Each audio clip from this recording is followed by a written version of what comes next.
Choose you this day whom you will serve. As for me and my house, we will serve the Lord. It's Josh Whittemer's Productions with a way to get analog feedback from a digital audio signal for the Winamp visualizations. Well, good morning, J&K. Good morning. What have we got going on today? I have finally got something I've been trying to do for a while. Have put some money and parts into. I was worried I had wasted all of my attempts. What I've been trying to do is get a digital signal from this to that, while getting an analog line out from that to either hook up to an external amplifier for other speakers outside or in another room. Of course, with this big receiver, I can use speaker set B. But the other reason is I wanted the analog line out is to go back to the line in on this for the visualizations on Winamp, so whatever is coming through HDMI or optical will show up on the visualization instead of through the microphone, which is dependent on the volume and acoustics. And I finally did it. My reasoning is a long time ago I bought this device and it works great for the audio, but I noticed a degradation when I push the video resolutions and speed up, so it's not as good as on the video as I needed it to be, despite the fact that you can see I bought 8K cables.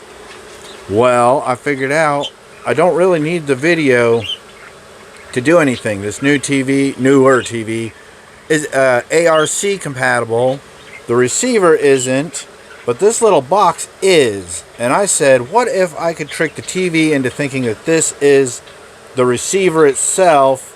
So not only is it sending the optical signal, which is going from HDMI to optical out to this receiver. Of course, if the TV had a headphone jack, that would fix it, because this thing you can actually just turn the screen off and leave the audio working through the TV.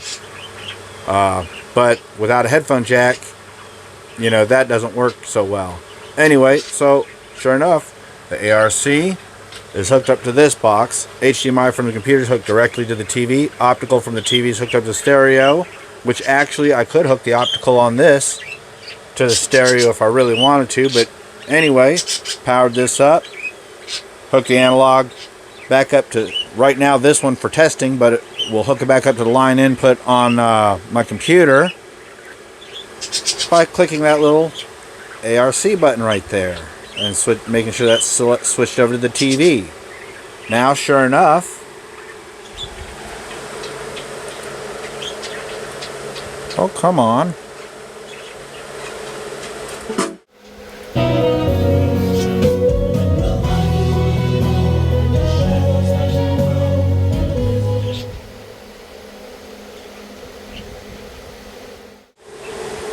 Okay, so let's talk about the money I saved in all this.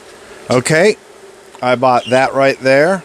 Like I said, I did the best to get something 2.0 or better on the HDMI, and 7.1 at least. I would have completely wasted my money with the way it degrades the video if I wouldn't have found a way to use the ARC. This shorter cable here, I spent, I don't know, $4 or $5 on it, I think, on a discount at Walmart, and you know, it would have been pretty much useless without this little thing here. And I said, hey, that's on clearance, so it's worth the gamble to get that little thing just for that little box. I got the bigger cable, which again really isn't improving any problems, but it's just nice to know I got a cable. Again, it wasn't too bad. I think I got $15 total into my new HDMI cables. I think that box was probably, what, $25, $30 back when I got it a few years ago. And another item I got was, where'd it go? Oh, I put it on top of the computer.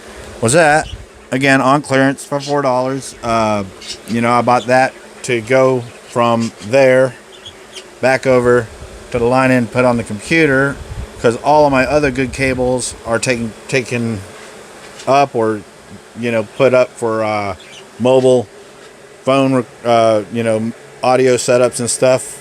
And so I bought that specifically for this, and I kind of have no use for that really if I wouldn't have got that box working today.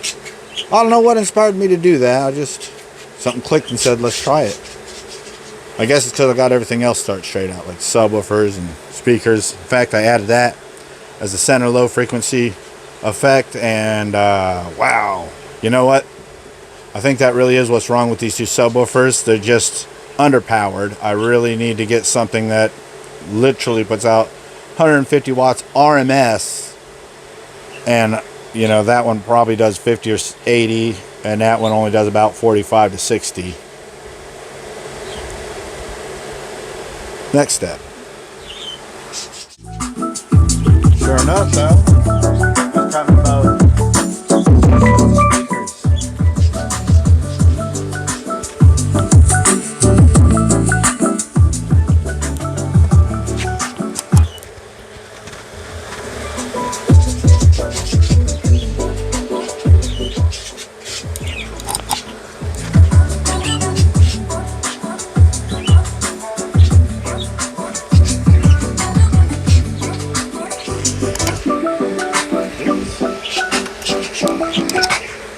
and it's awesome because they're, as you can tell, they're perfectly in sync as well. Pretty amazing. And sorry if I covered the microphone up for part of that demonstration, but isn't that amazing?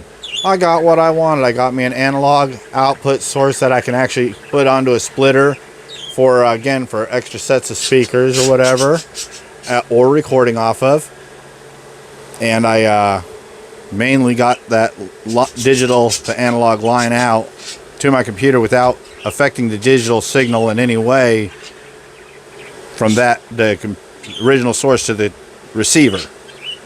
Anyway, I think that's all we got to say for today. J and K?